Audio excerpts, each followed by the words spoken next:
Thanks for the invitation from the FLC to talk today about USGS work in water availability.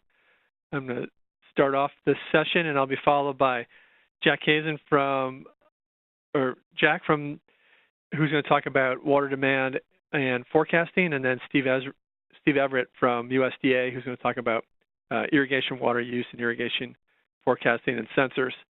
I was asked to talk about groundwater and groundwater availability, and as I read through the format of today's session, I thought I would back up just a little bit and talk about the USGS Water Availability and Use Science Program for part of the discussion today, and then move on to groundwater in particular. USGS has, in the water area, reorganized the programs that we organize our funding under in 2016. And it was a number of different programs, and they got streamlined down into 4.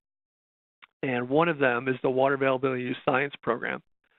And that includes water use information, what used to be the Groundwater Resources Program, so groundwater information, a relatively new effort called the National Water Census, and then parts of the National Research Program and parts of the Cooperative Water Program. And for those on the line who have worked with USGS before, the Cooperative Water Program is the part of our water mission area, our water program, that works with local and regional cooperators, where USGS can bring a small amount of cooperative matching funds and work in partnership with local entities on different problems. The Water Availability Use Science Program aims at these following goals: looking at the status of water resources, what are the trends in water resources, and how's water availability changed over time. And those 3 goals fit into kind of the bottom line of how much water would be available for human and ecological use. So water managers, stakeholders are asking us, if we develop here, what might the impacts of development would be, or how much water would be available for me to develop? What might be the constraints to development in a certain area, or how might this water resources change under climate variability or climate change? The tools that we use to assess the status of water resources, to assess trends, to look at changes, can then be turned to look at forecasting future availability under different scenarios. And finally, the program tries to coordinate with other programs within water, other parts of the USGS, with other federal agencies, and with regional and local partners. The program broadly is built on trying to understand water budgets. We're trying to define the water budgets and look at how these budgets change over time. And we're doing that on a variety of scales, from local watershed, groundwater and surface water budgets, up to more regional or national approaches. In order to quantify availability, we need to identify what the consequences of use would be. So if we put a new well in, what might happen when we start pumping that well? We're going to remove water from storage. Will we get excess storage depletion? Are we going to get land subsidence or saltwater intrusion? Or in some areas, we might not get a lot of storage decline, but we will start interacting with surface water, and we'll get stream flow depletion, which can impact other users or could impact ecological systems. So by identifying the consequences of use, then we can help identify what the potential constraints on water availability might be. Under the program, we have some national efforts, and they include groundwater availability assessments by principal aquifer, and that's the part of the program that I deal with mostly, and I'll talk about that later in a few slides. We have a pretty large effort to look at estimating stream flow for all the streams in the country that are currently ungaged. We can't gauge every stream. we have about 7,000 or 8,000 gauging points where we get stream flow information. But people want to know, well, what's your best estimate for flow in these large parts of the country? So we have a program that's looking at estimating ungauged stream flows or the stream flow characteristics, the statistical estimating a statistical description of those streams. We have a program looking at estimating evaporation and transpiration. USGS for decades has been collecting water use data from the states, from local people who are actually collecting the data. We're compiling that data, and we every 5 years have been delivering those compilations to the public. That water use data compilation is being expanded. We're putting more and more science into the water use data and compilation, and we're trying to see if we can increase the frequency that we deliver water use data. And finally, we're looking at new methods to analyze and to understand the water budget components, perform water resources research on these different water budget components. And finally, as I mentioned on the previous slide, a lot of our work is local and regional, done in partnership with local or regional partners with a small amount of federal matching funds. And that work is being done to try to integrate, synthesize, and develop a national understanding. I'm going to show just a couple of examples of ongoing work now under the program on some of these different topics. As the slide shows now, this is through what's called the National Water Census, developing this data portal where we can bring up a map, show individual watersheds, and then the user can select one of these watersheds and get information about the water budget at that scale. So in this case, we get estimates of the precipitation and the evapotranspiration with time. And as the system grows, we're going to add stream flow and stream flow characteristics to each of these watersheds, and an ability to select a watershed and get a summary of water use information out. To make this a truly a census of water, watershed by watershed, so that stakeholders or water managers can look and see what's happening on that watershed. How variable is the stream flow? How variable is the precipitation? What kind of water use do we see here? Here's an example map from a researcher within our national research program who used statistical regression equations to estimate evapotranspiration for this 30-year period, 1971 to 2000. And in this case, showing the ratio of evapotranspiration to precipitation. But as a national view that was derived using local data and then a regression equation. The National Water Census in the legislation has a mandate to do focus area studies on areas where there are potential conflicts. And 3 have been completed on those light blue, Delaware Basin, the Apalachicola, Chattahoochee, Flint, and Colorado River Basin. And there are 3 that are ongoing, Upper Rio Grande, Red River, and coastal basins of the Carolinas. And in these focus area studies, the researcher teams are bringing together groundwater, surface water, ecological flow questions, and water use to try to synthesize the water resources availability and identify what might be causing conflicts and provide the data to water managers and to stakeholders to try to work through those conflicts.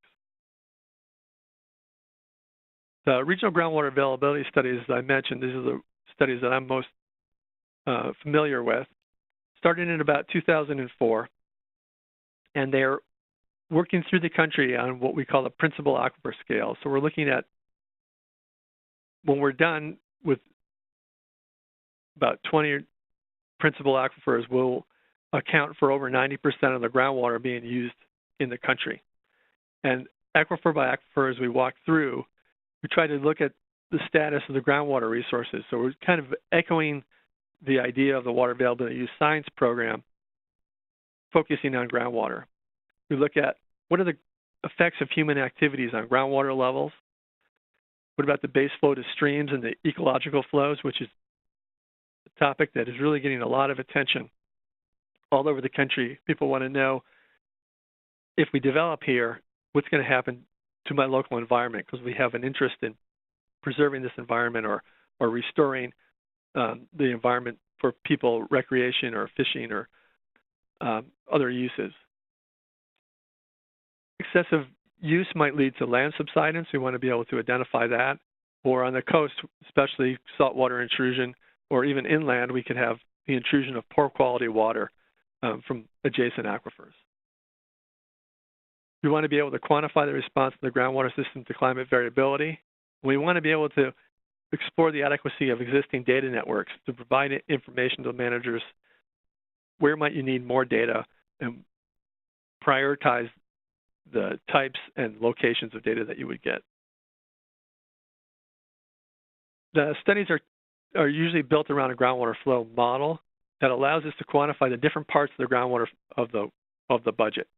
And I'm showing an example here from the Central Valley of California, where the model is being used to show how over time, as the pumping changes, and shown by the red bars, the water can be released from storage in the yellow and the light green, or can be coming from recharge from the landscape or interacting with the streams. And the research team can then take that groundwater budget information and display it in different ways to try to communicate to stakeholders what's happening in that system. Here's another view of the information from the Central Valley in California on looking at the cumulative storage change over time in different parts of the system. You can see in the Tulare Basin, we're losing a lot of groundwater storage, shown in this purple with the little circles, and that this happens especially during dry periods when surface water isn't as available and people turn to groundwater to meet their water needs. There's a lot of drawdown. And then you can see in these wet periods, for example, 1992 to 1998 was a relatively wet period, that decline in water levels leveled off as people were able to use surface water. And shown in the blue diamonds here, for the system overall, we had some recovery of water in storage within the Central Valley Aquifer. The regional groundwater availability studies, in order to quantify and build these models and quantify the groundwater budget, you bring in a lot of data. And one of the things that we found the stakeholders are really interested in is getting hold of these data sets. So I'll mention the Federal Open Data Initiative later, but in response to that and in response to stakeholder needs, we're working on better ways, more convenient ways for people to access the data. For example, here for the Ozarks Plateaus study, here's a view of a water use estimates where they backcasted water use over time and presented it based on counties. In the Appalachian Plateaus study, the research team used observations at stream gauges and broke down what the water budget looks like in terms of the precipitation, the total stream flow, and then from the stream gauges, they subdivided that into base flow and runoff. And so again, over time, the stakeholders can see what the variability in that region is and how it responds to how the system responds to climate variability.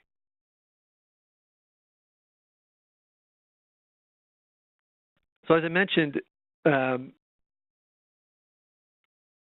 USGS is changing the way that it's delivering data. We've always published reports back over 100 years. We have documents that people can go to the library or go to somewhere and find a data book for their state and pull out what the stream flow was at certain on each day and what the maximum was for the year and the minimum was for the year. But now with new technology, we have the ability to give people greater access to the data, and people want more access to the data. So there was a federal open data initiative, and USGS is responding to try to make the data, not only the the raw data at stream gauges, but that all the data that's processed and used in these studies more readily available directly through USGS and in a form that will move up to a more centrally located data.gov site that handles all federal data. And here's an example of that Ozarks Plateaus data. If someone was looking in the Ozarks and was interested in that information, we now have the ability where they can go online and through this system that can be identified through data.gov, find the groundwater withdrawal rates for the Ozarks Plateaus and come all the way down to getting an ArcGIS shapefile of that data that's being used in the groundwater flow model that they could use in their own analysis for that region. Finally, they was asked to say something about the National Drought Resilience Partnership, and I have a few slides here on kind of the USGS role in the Drought Resistance Partnership. The Drought Resistance Partnership came about because of the presidential memorandum that was mentioned a couple times today already from March of 2016. It really focused on, can we build federal and national capabilities for long-term drought resistance? And in that March meeting, in the March document, an action plan was presented that had 6 main goals. And you can see them here: the data collection and integration, communicating drought risk, drought planning, coordination of federal activity, market-based approaches for infrastructure and efficiency, and innovative water use efficiency and technology. The USGS role on those 6 goals can be broken into maybe 3 main areas: data collection and integration, and I won't read through all these points, but can we get the raw data that people need, and can we do where can we improve the data collection and monitoring to help USGS and other agencies understand drought? Can we learn about the processes of drought, not only on hydrologic drought, but also ecological drought? How does the environment respond to these dry periods? How long does it take to recover after a drought? What are the critical things that land managers might need to know when they're considering planning for future droughts? And finally, the communication and decision support. How do we deliver that data effectively to the stakeholders and the federal partners so that people can use it to the best of their ability?